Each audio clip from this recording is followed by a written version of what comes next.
Hey guys, welcome to another video, and today I received a package from Futuromic, the official distributor of Samyang Optics Malaysia. In your box, you will receive the lens in a pouch, lens hood, front and rear caps with the paperwork. It's an E-mount lens, so it'll work on any Sony E-mount camera regardless.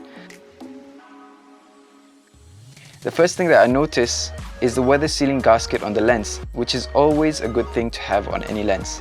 A peace of mind for photographers shooting in the elements. Apart from the sleek, minimal, clean design, there's a rubberized focus ring which I think would help when you're shooting in the pitch darkness, looking for stars. There's also that cool hidden red ring for extra appeal, and yes, it accepts a 62mm screw-in filter, which definitely is handy.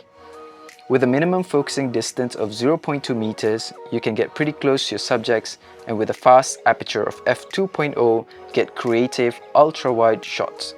It's compact and lightweight, but still feels premium in the hand. I'll be testing this lens out for a few weeks, so stay tuned for my full review. What are your first impressions on this lens? Tell me your thoughts in the comment section below. Stay safe and thanks for watching.